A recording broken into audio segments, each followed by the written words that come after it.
Today we're going to talk about 8 things that are really useless that people think are useful when they're working. Right? Useless things, not good. Right? Business related useless things. Yeah, there's a lot of useless things out there. Mm-hmm. But people think they're really helpful and super useful. And then spend money on them. Yeah, spend money on them and then make other people use them too and waste everyone's time. And money. And money. And money. All right. So the first useless thing on the list, one of our favorites, is team collaboration tools. Mm-hmm. So, for example, Microsoft Teams, Slack, we hate them. We think they're super useless. Let's talk about what are they, right? So Slack, it's kind of like a messaging tool. And Brian, you've been in Slack more than I have. I've used it before. Microsoft Teams is a little bit more cumbersome than just a messaging kind of tool. Yeah, so Slack, you know, like we've used Slack at multiple companies, right? Slack, here's the thing with Slack, is it tries to be everything to everyone, right? It's messaging, it's creating boards, it's upload your documents here. And what happens is it becomes so bloated and so much. The reason why I think it's useless is in most cases, most people, it becomes so bloated with messages and the chains get so long on one topic that it's almost useless to go back and find anything. It's maybe good in the current situation, like the present. Do you know what I mean? Like as you're working through stuff and what's happening right now, but the past or the future, it's pretty much useless. So I think any sort of messaging is useless, except for when we used, what were we using?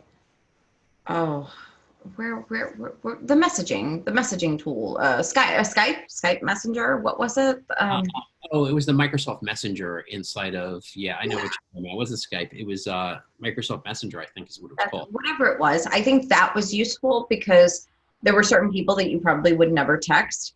And if you just need a quick response and don't want to send an email, I mean, something like that is useful. But this whole other tool to, do you have to log into Slack? You have to log in, right? You have to log into Slack. You got to create an account with Slack. You got to, it lets you log in with like your Gmail or stuff like that. But it's a business thing. So you're going to obviously create an account that's, attached to your, business if you're using it for work. Trying to, like Slack, where I think fails, is it's trying to merge messaging with like, here's some other stuff that's going on in all these tags. I think it was originally just set out to be like a messaging piece, but it's turned into other things and people use it in the wrong way, which actually really, I think, causes a lot of why it sucks in most applications and most businesses using it, because they're just trying to shove like assets in there and be like, here's the file. Do you know what I mean? Do you think it's a waste of time? Do you think you spend more time than if somebody just communicated with you in some other way? I think me personally, I think when you have to go through it and you're looking for stuff in the past, I think there are much better things out there. I think in the present, like you're working on something right now and you're just messaging back and forth, it's okay. But there's, think about it, there's 80,000 other sort of messaging tools out there that you could use. So I don't know why people pick Slack and, web-based thing, even though there's an application you could download for your machine, but then what's the difference between using that and, if you're on Apple devices using Messenger? It just becomes one of those things. If you have to pull off the files anyway, except that and even your Messenger could be cloud-based. So I think it's just one of those things where it's, to me, not my favorite, not the most useful tool out there for messaging. So another really useless thing out there, in my opinion, and this one really irks me, so I'm biased, but the high priority, function in Outlook is really annoying. And I think it's annoying because it doesn't matter to me if you tab it high priority or not. I'm probably not going to look at it if I'm not going to look at it. Actually, yeah, when you use the tag as high priority, it actually makes me go, I'm not even going to look at this.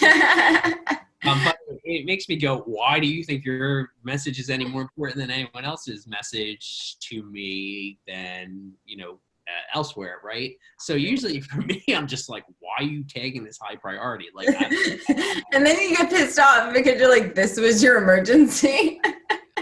There are so, and people who use, like, the same people who use that are the people that write their, subject line in all caps. You know what I mean? Like, here's the thing. If you're really going to tell me it's a priority, right? If something is super, super high priority, I would say something in the subject line, like, this needs your attention right away, or like, emergency, please take a quick look, or, I feel like that would get my attention before a red point.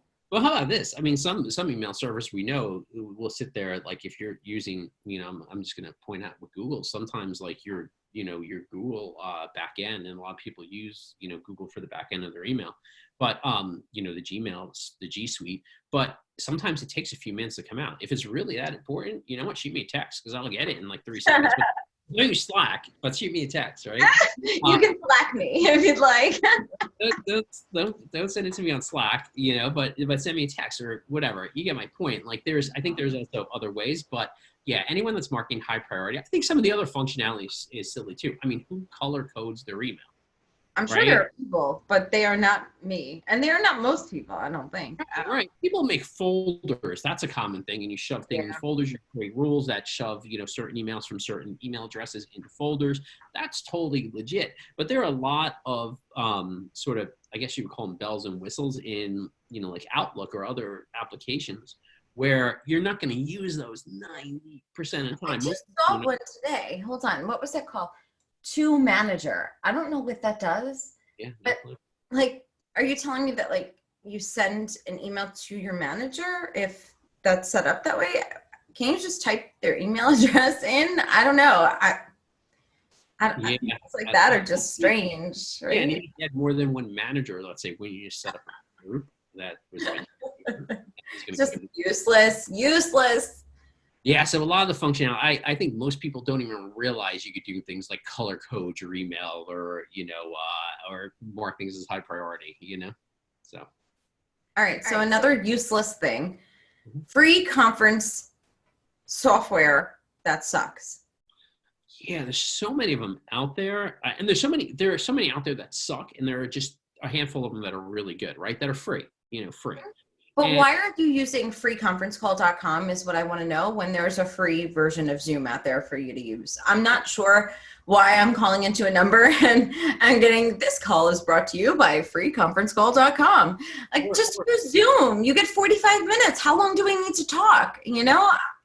Yeah, and here's the thing too. I mean, what are the most common ones, right? The biggest one is Zoom. We know that over the last 3-4 months has just blown up. But why do I need the application for Skype even? Do you know what I mean? Like, I don't want all this stuff like bloating, my computer or my system, or having multiple logins. And you even got like, like the other day, and WebEx used to be the one back in the day. And the other day, someone was using WebEx, and I was like, now I got to go download the WebEx plugin for the browser. It's like, and I'm not saying it should be uniform and there should only be one, but the common one, don't use like join.me and expect the 10 people who are on, these systems to, use it. And I'm not saying there's probably a lot more people than 10 on join.me, but you get my point. There's so all 10 of you. like I don't want to have to download stuff, and, and I'm not a fan of Google Meets. But here's the thing, with Google Meets, I don't have to download anything. It's web-based, right? So at least I'm just going to meet.google and then typing in my code and I'm done. At least use those type of things if you're going to use a crappy one that doesn't require, installation of software, for the end user to use it for one meeting that they may never go in again, so. Well, we hate Google Hangouts too, so yeah. Useless.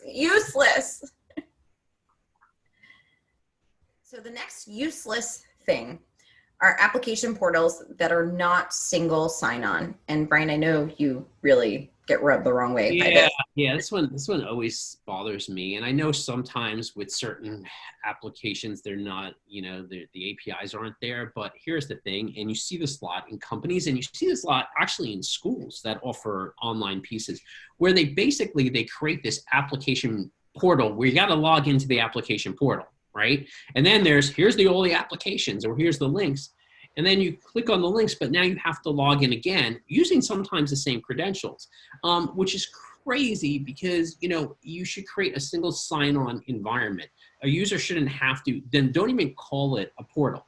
Just be like, here's some links. Here's A some list of things. Please log in to access your list of links. Here's our version of Google for the 5 links we have, What do people think they're creating? They're just creating an index of links that is not an application portal.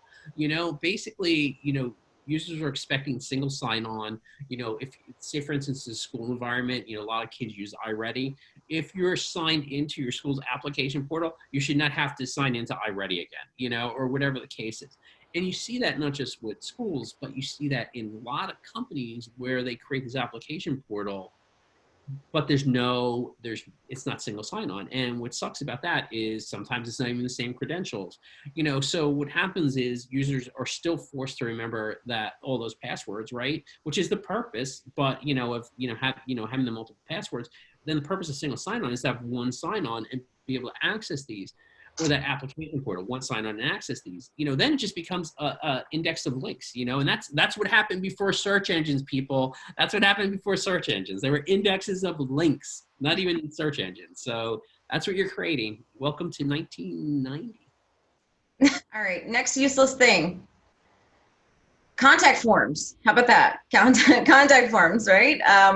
Contact us, and we're talking about, you get to a website, contact us, fill out the form.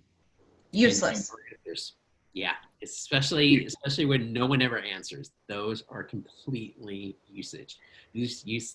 And you know what actually drives me crazy too? Live chat when there's no one there. And they're like, sorry. The live chat that's a robot is really useless. I'm just going to throw that in there with that. I mean, I could have just filled out the contact form if I wanted to wait for an automated response or a delayed response or no response. But now I'm getting, the chat where it's like, pick one of these options. Do you need help with this, this, or this? And then it gives you some generic response when you click on one of those and then sends you to the help page. Like, don't call that a chat, man. Don't do that to me. That's just mean. No, that's an FAQ, Okay, but back to the contact form. I think, we were talking about, are there any alternatives to some of these useless things? I think what would be more useful is just contact us at and give them an email address. I mean, really, your odds might improve. Yeah, a lot of people shied away from that because they didn't want spam, right? Because, you'd have spiders that crawled and scraped email addresses and things like that. But yeah, crazy. Forms. What about PDFs that you can't type in, that aren't set up correctly? Ah, another useless thing. Okay, so you get a form, now you got to print it. You got to fill it out by hand. Fill it out by hand, or you got to create your own fields in Adobe Acrobat, or I don't know, get out your typewriter. Like what why would you create a form? Morse code. Yeah. Why do you create a form that doesn't have fields where your user can fill it out in this day and age? I mean, come on.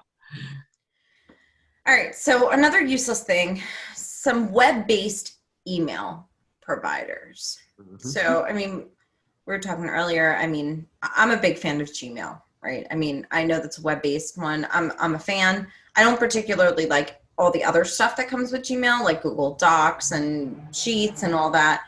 I just happen to like Gmail, and maybe that's just because I'm a creature of habit. But I don't like it these days because I don't like the way they've done things. But I have it on my phone. It's just set up, so I just keep it. I've had it forever. But what about like things like, I mean, we've used like Vario, Roundcube. I mean, that's just a waste. Yeah. Don't log in. Yeah. Like that. I mean, that's, most people aren't using those backends, and that's sort of like a obscure one, right? But even if you think about even all the like the cable service providers, right? And, I have one at my service provider.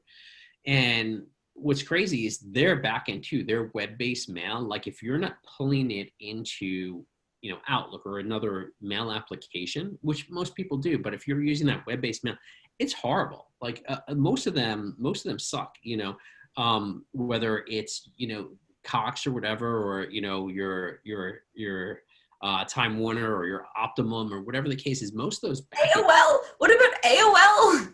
That is terrible. Yeah. My father still uses that, and sometimes I have to go in there and I'm like, What is this? He actually has to use Gmail to download certain documents because he can't download them in AOL.